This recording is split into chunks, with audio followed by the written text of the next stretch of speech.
We're here today as the Fire Service Alliance, which is a coalition of various groups within the fire service. We come together every year, usually at the end of the year, to work on issues of importance, pieces of legislation, budget items. We get together, we talk these things out, and we ultimately develop a list, an agenda called the Issues of United Concern. On top of that list of issues that we all support, each individual group obviously has its own legislative program.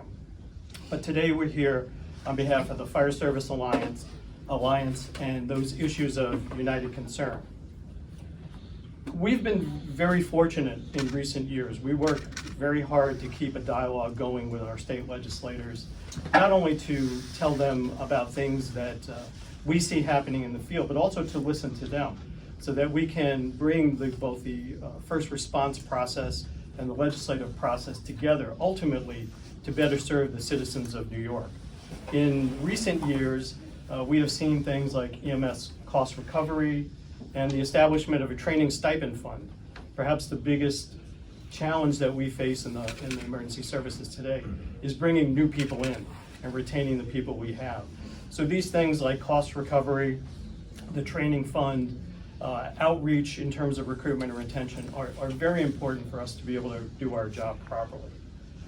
Last year, the Senate in their one House budget also had something that we're promoting and supporting this year, which is an increase in the tax credit for volunteer firefighters. It hasn't gone up from $200 when it was established back in 2006.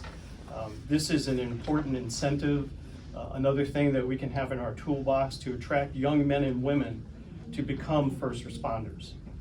We'd like to thank, on that count, Senator Martinez and Senator Hinchy for pushing that strongly last year and continuing to push that this year. I'd also like to thank Senator Monica Martinez. She not only understands the needs of her district, she also understands the role that first responders play in servicing those citizens. And at this point, I'd like to ask Senator to come up and say a few words.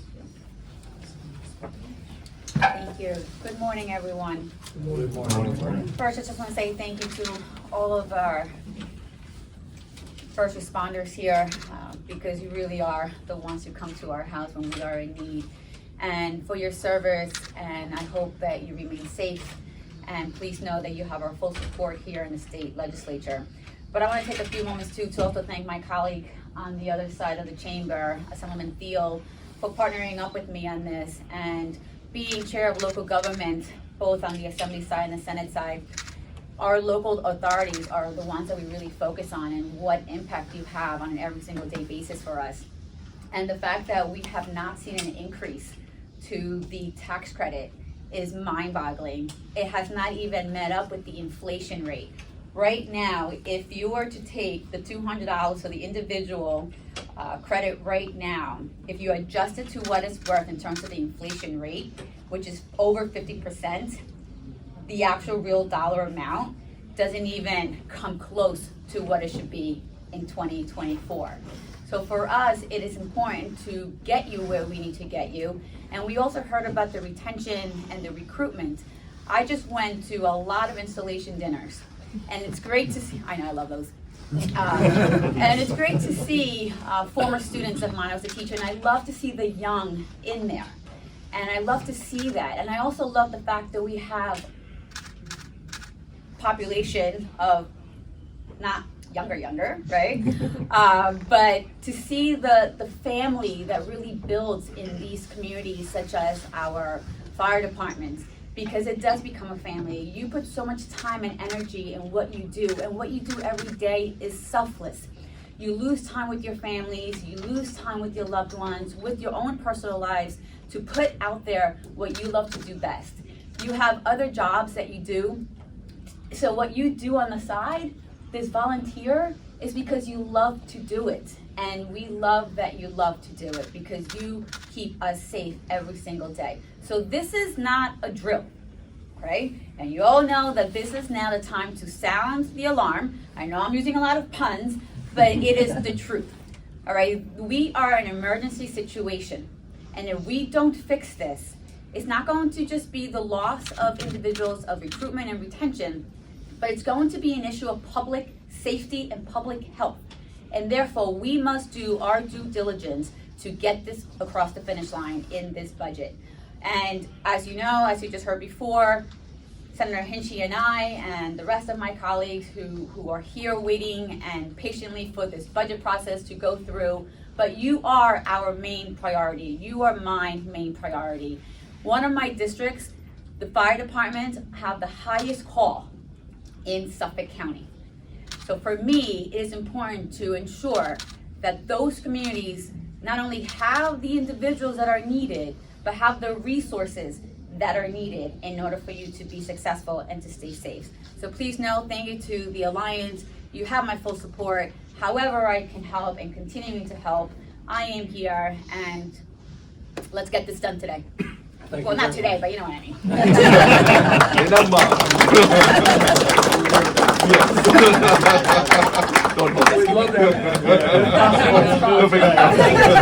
Gonna hold her to that. Hopefully that's the way the process works. Yes. As Senator Martinez mentioned, it's going to be a recurring theme today about recruitment and retention. And you know, in some respects, it may sound funny coming from the mouths of first responders, but in spite of all the great technology we have, emergency response is a full contact sport. It will always require dedicated men and women to get on those trucks and show up at their friends, their family, their neighbor's house when they need them. Those calls are only increasing every year. And you know, you might not realize it, but over 80% of the fire and emergency response in the state and in the nation is done by volunteers. I have great respect for my career brothers and sisters. My son is a career firefighter, but we all play integral roles in the landscape of emergency response. And on the volunteer side, we've seen a tremendous decline in the number of people volunteering to be both firefighters and EMS responders. It's a trend that we have to stop. And things like the tax credit, the training stipend, are elements that we can use to attract young men and women who have, you know, far less precious free time, sometimes working more than one job, to come into the emergency response community. At this point, I'd like to call up the Firefighters Association of the State of New York President Ed Tace to introduce another one of the legislators here in attendance. Thank you, John. And thank you, each and every one of you, for being here this morning and the service that you provide the residents of New York State. As President of the Firefighters Association of the State of New York, it's a distinct honor that we honor these legislators that work diligently for our scorecard and our benefit to provide the service that we provide. Thank you to each and every one of you. We truly appreciate it. Unfortunately, we're going to be saying goodbye to one of our assemblymen, Councilman Thiels, who has been a true supporter, not just today, not yesterday, but for many years for the volunteer fire service. He worked tremendously on the recruitment and retention task force, presenting that document for us. It was a great document, and it's a teaching document for us. EMS billing, he pushed that for us. And he's continuing to, throughout his final days, going to continue to work for us. And we truly, truly appreciate your service for us. Thank you. Thank you.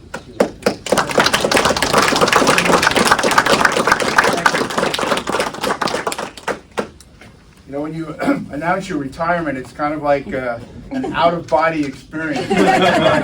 I'm attending my own wake, right? So, but there's a lot of hard work that needs to get done, you know, for me, between now and the end of the year, and it has been a pleasure to work with our firefighters, our ambulance workers, all of the emergency services through the years. And I think what has instilled that in me is the fact that I grew up in the village of Sag Harbor, where we have a volunteer fire department. My dad served there for over 30 years. He was a captain in the fire department. He was a warden, and you know, I know how much hard work, and it's not just the public safety that our volunteer firefighters provide. If you look around, it's the members of the volunteer fire department. They're the people that are also the Little League coaches, and they're the school board members, and they're involved with all sorts of community activities. They are the backbone of our community. They provide an essential service, a service, I might add, that if we had to pay for it, would cost us an additional $3 billion in taxes. And we appreciate all of the great work that our firefighters do. And I mentioned my dad. I'm also going to mention the fact that there are several field generations here. I mentioned my dad. My son Michael is here with his wife Jillian, and my grandson Lennon is also here. So, and it's these next generations, because I know in Sag Harbor, the average age of our volunteer firefighters, like me, we're getting older. And we need that next generation. And it's about recruitment and about retention, and you mentioned some of those things. I'm thrilled to be able to sponsor with Senator Martinez the legislation that would increase the credit, also allow that the credit and the property tax exemption that you're eligible for both of them. The time to get this work done is now during the budget. It's not today. I wish it was today. I hope it's April 1st or thereabouts. But a critical part of our agenda moving forward with the budget certainly is all the bills we're going to hear about today, but the tax credit and the modification so that you can be eligible for both the income tax credit and the property tax exemption, I think, are critical. And working together, we can get this across the finish line. I appreciate the kind words today, but the true thank you goes to all of you for all the dedicated work that you give to our communities. And I can't say thank you enough. I really appreciate all the great work you've done. Thank you.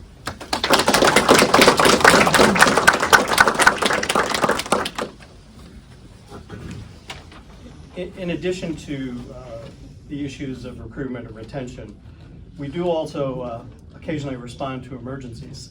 So on that level, we have a lot of sayings in the fire service, but one of those is that the best fire is the fire that doesn't happen. And we truly believe that. The key mission that we have as firefighters is to educate the public, to try to avoid us having to come to their house on a really bad day for them. And in that vein, one of the pieces of legislation that we're supporting is an abatement for 1 month in October on life safety products, smoke detectors, carbon monoxide detectors, fire extinguishers, things that every resident in the state of New York should have. We unfortunately, again, lead the nation in fire-related deaths. We are the Empire State, but that's not what we want to be known for. And we, as the fire service, feel that a big step forward would be able, if we could take that sales tax off, at least for the 1 month during Fire Safety Month, and encourage citizens to better protect themselves so we don't have to show up at their door. And one of the legislators that has been at the forefront of supporting that legislation, in addition to supporting rational, reasonable legislation regarding lithium-ion batteries. I'm sure most everybody has read several news articles about fires that have started as a result of lithium-ion batteries. That technology is here, it's here to stay, but we as first responders have to deal with it when it goes wrong. So on both these accounts, the sales tax abatement and lithium-ion batteries, Senator Kevin Thomas has been at the forefront, and I'd like to ask him to come up and say a few words now. Thank you. Hello, everyone. Hello. All right. If all of you are here, who's down at the fire? But that just says it's incredibly important what we're doing today, where all of you are coming up here and standing with us legislators to get these priorities that the Alliance is pushing through the budget. I am so happy to stand here with my colleagues, and we know how important your role is in the districts that you serve. As a state senator out on Long Island, I've been able to provide funding for our 5 districts, like in Freeport, in Farmingdale, in East Meadow. We do a lot because we know the importance that you have in our community. When we call 911 and report a fire, I'm not trying to put out the fire, it's all of you. All right, and I am so happy that we have volunteers, brave volunteers, heroes like all of you, who step up to make sure our communities are safe. So I'm here to say thank you, and I'm going to make sure that we push the priorities that you have, and we're gonna get as much done as we can. And as you heard from my amazing colleague, Fred Thiel, you know, he's leaving us, but he's a legend here in the legislature for doing so much for the fire districts, not just in his community, but all over New York State. And to his grandson that's here, you know, should be proud of your grandpa, all right? He's done a lot, all right? And to all of you, you know, God bless. Thank you for everything that you do. I'm here to help. Thank you very much.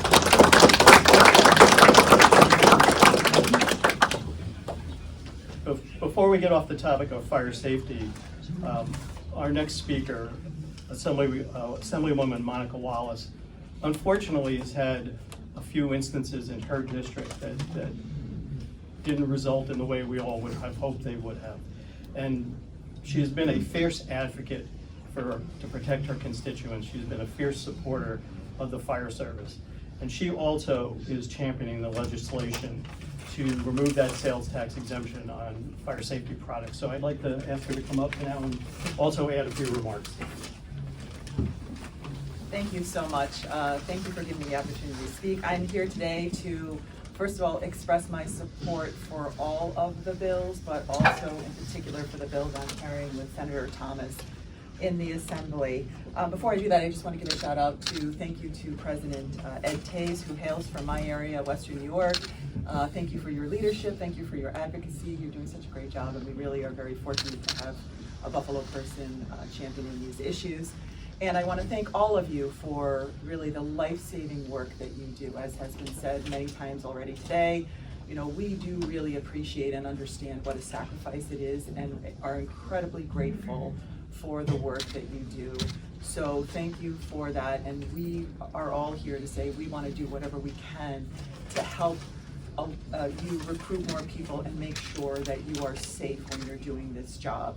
So with that, I am sponsoring the legislation that would create a sales tax exemption in the month of October, Fire Safety Month, to draw attention to the importance of having a working fire alarm, a working carbon monoxide detector, fire extinguishers, and all of those critical life-saving devices that are not that expensive, but people really don't think about it. So, you know, just the little bit of sales tax revenue that we're gonna lose, I think we will gain in, you know, spades with saving lives, saving property. So thank you to Senator Thomas for carrying this. And before I go, I cannot leave without saying what an incredible job my colleague Assemblyman Thiel has done leading the Local Governments Committee.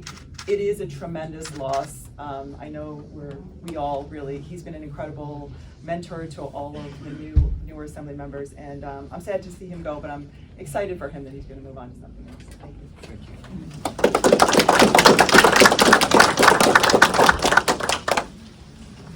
I want to turn a little bit now away from the fire service and to the EMS side. It amazes us first responders that EMS is not considered an essential service here in New York. We need to make that happen. We need to have EMS designated as an essential service so that it can open up funding and training opportunities for people to come in as first responders on the EMS realm. Towards that end, Assemblyman Steve Otis has been a champion to make that happen, and I'd like to ask him to come up and say a few words now.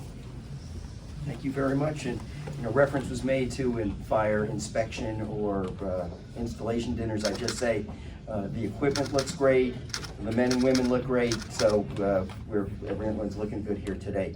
But thank you for what you do. And in a sense, there is a crisis. I'm from Westchester County, and I'm going to talk a little about fire first, if you will allow me. I represent 3 different kinds of departments. I represent all volunteer, combination departments, and all professional.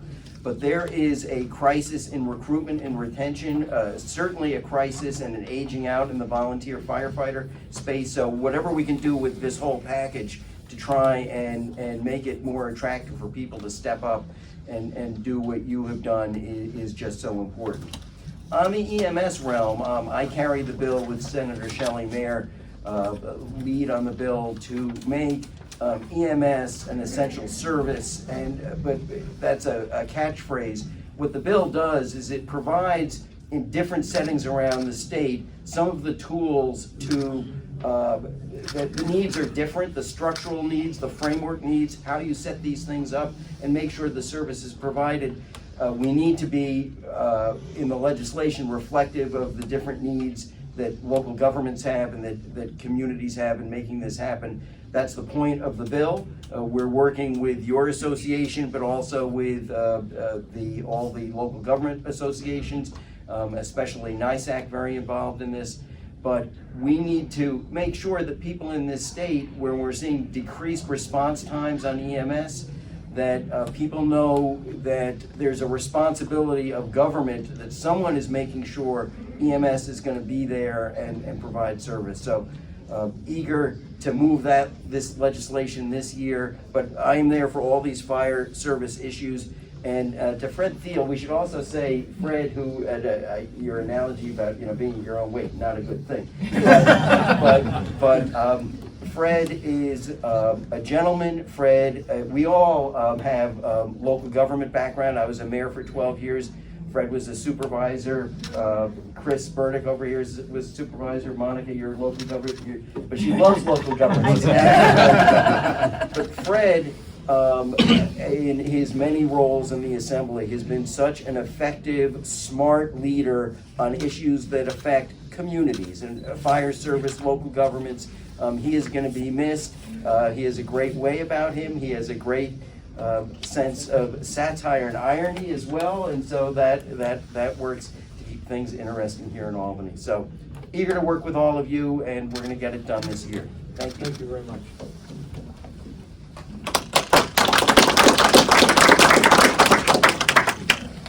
Even though each legislator that has come to the podium is talking about a specific piece of legislation, they have all been incredibly supportive of the entire package of not only bills, but also items in the budget that the fire service, both fire and EMS service, support and need to better do our jobs to protect our communities. Most of the time, when we come to Albany to meet with our various legislators, it's to ask for things that enable us to do a better job. But sometimes we do have to come to ask for something for us, for the first responders, in the end that will enable us to do a better job. One of those issues is mental health. For many years, it took us to realize that cancer in the fire service was a devastating problem that we had to deal with. We are trying to do that. We are making some good inroads. But one of the newer issues that's coming to light, that's no longer on the horizon, but that it's staring at us right in front of us, is mental health. And in this year's budget, in the governor's proposed budget, is money allocated for peer-to-peer support. Namely, we tend to be type A personalities as first responders, and it's often hard for us to talk to people outside our community about a terribly bad call or a culmination of many calls. So this peer-to-peer support network, this peer-to-peer counseling is critical for us. Again, all these issues are part of a big circle, and they all come full circle. As we're trying to recruit and retain people, we can't afford to lose people out the back door. We can bring in people in the front door, but if we lose more out the back door, it's not doing anybody any good. So last but not least, I'd like to ask Assemblyman Chris Burdick to come up and talk about his efforts to push the peer-to-peer support network.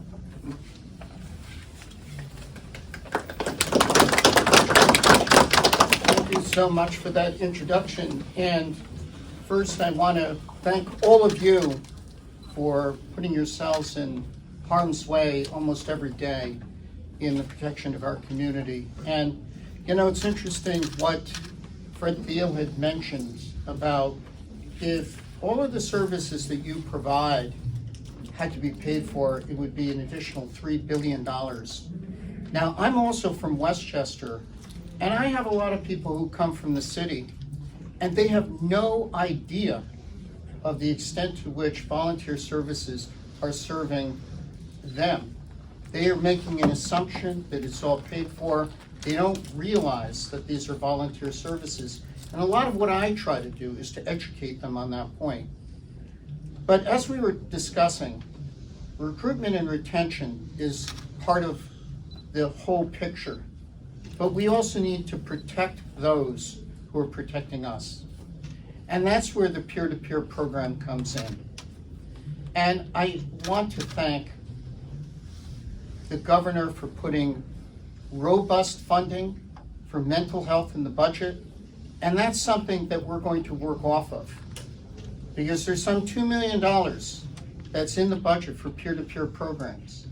And so the bill that I'm carrying, and my good friend and colleague Senator Harckham is carrying in the Senate, would create a peer-to-peer program for police, for fire, both paid and volunteer, EMS across the board for peer-to-peer mental health counseling.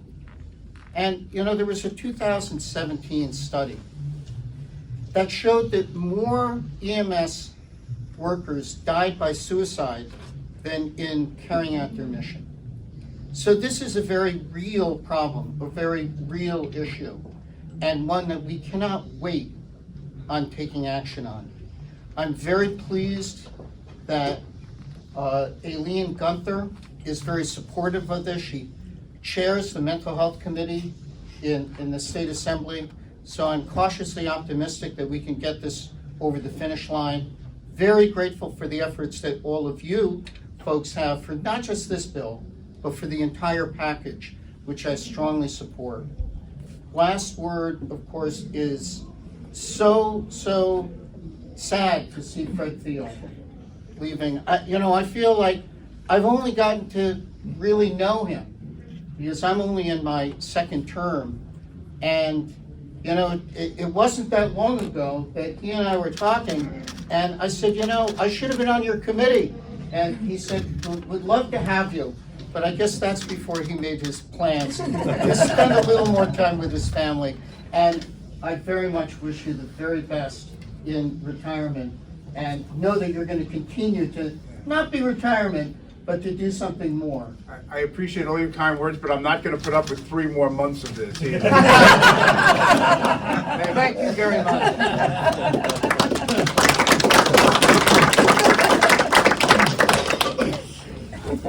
As I mentioned at the start, we're here today as the Fire Service Alliance.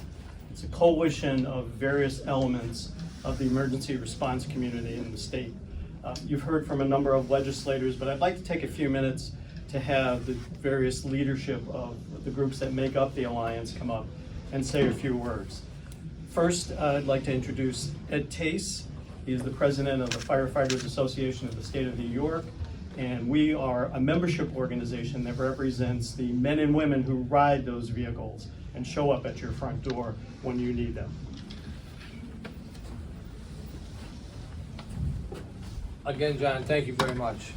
And again, you've heard so far from all these wonderful colleagues that we have working with us in this Assembly and Senate, but it's teamwork. There's no I in team. We need to go out to our individual departments, our individual sectionals, counties, and help support their mission with them. Get into their areas, promote them, let their public know that they're working for us, and we really, truly appreciate it. On behalf of the Firefighters Association of the State of New York, we say thank you to each and every one of you and those in your communities that help us. Thank you.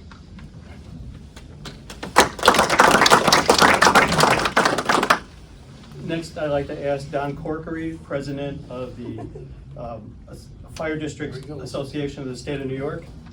All right, but you gave me a time limit right away.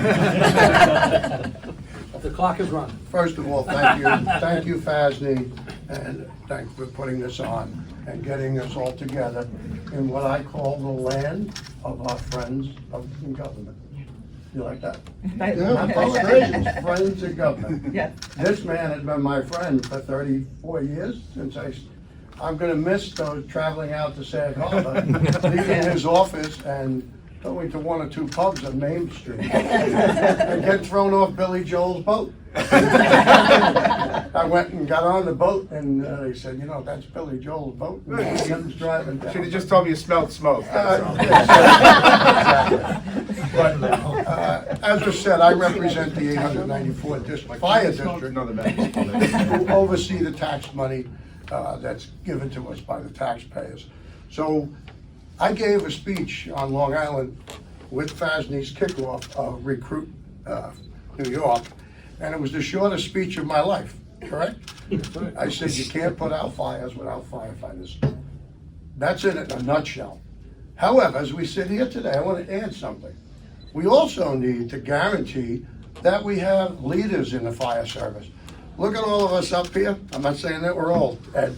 I'm saying that we need to foster people behind us to take these leadership roles and come up and work with our friends in government and I thank you for everything that you guys do. And I think Monica said the word heroes.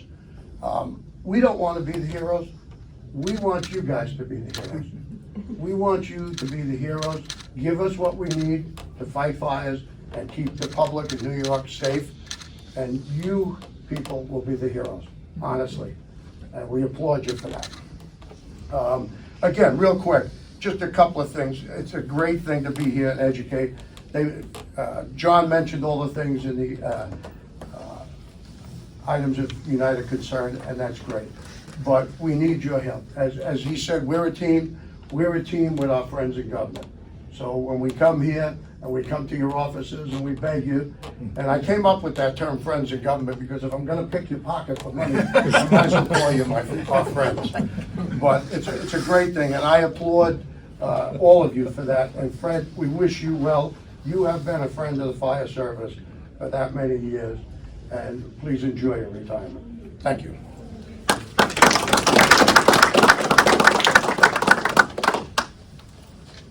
When you look at the grassroots in each of our communities, each of our counties, you notice that there is generally one person, the county fire coordinator, who makes it all happen, who coordinates, especially in times of bigger emergencies, coordinates the response. At this point, I'd like to ask Bill Stryker, President of the Fire Coordinators Association, to come up and make a few remarks. Thank you, John. Good morning, everyone. Morning. As you've heard many times this morning, the fire service is in jeopardy. We're having a very large shortage of volunteers willing to go out there at 3 o'clock in the morning and do the job. It's a great effort by all the associations in this room, as well as elected officials, to help repair that issue out there. The fire coordinators that John mentioned, we're the connection with the men and women with the boots on the ground to try and get the job done, make it happen.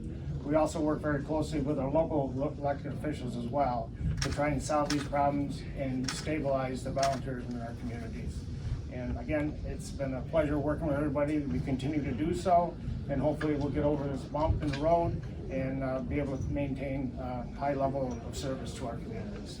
Thank you very much.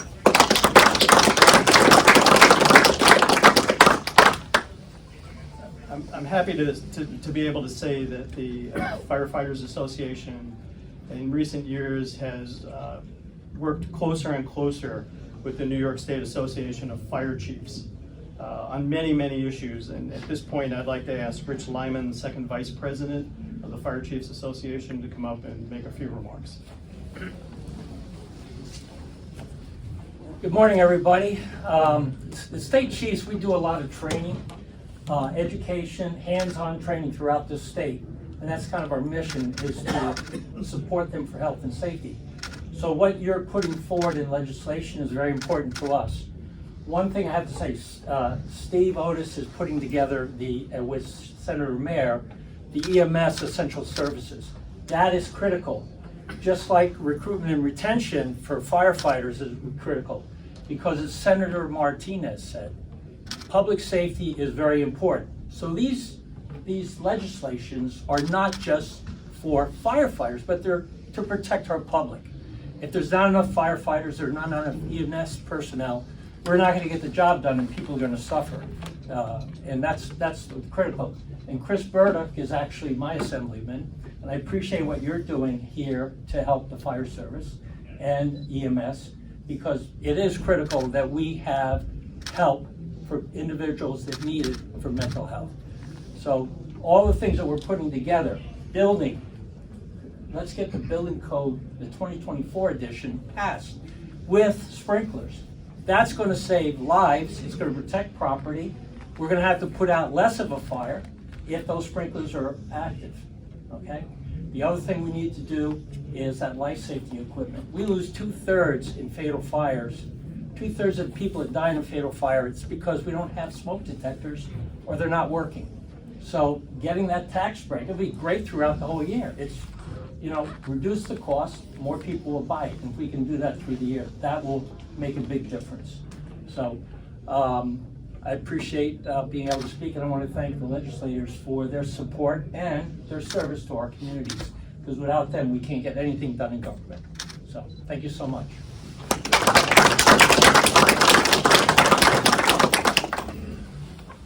First responders, both on the fire and EMS side, are like insurance policies. You want them there at the ready, but you hope you never have to use them. And there's a group of people that are often the unsung heroes, the ones that go out day in and day out, trying to make our communities safer by making sure that structures are built and maintained up to the building code and the fire code. And at this point, I'd like to introduce Chris Roth, President of the Fire Marshals and Inspectors Association, to come up and say a few words. It's tough being the last guy to stand in line, so I want to start out by saying thank you to the esteemed legislators for giving us some time of your day and to have the honor to stand next to our brothers and sisters here as we deliver a message. There's a couple brief items I'd like to bring to the attention of the group. There was many discussions about lithium-ion batteries and the technology, and we're looking in the future to try to embrace that technology as well as make it safe. There are many things that are coming with that, but with making it safe comes training, comes equipment, comes education. So we're looking for this part of this to come out of some of your legislation, is to get the equipment necessary so the first responders are safe while they're operating near those hazards.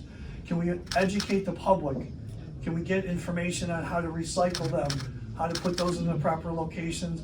And then last but least, on continuing education for our firefighters on what we need to do while we are responding to a particular emergency. I'm going to transition to the other one, the legislative bill about removing the sales tax for carbon monoxide alarms, smoke alarms, and other fire and life safety equipment.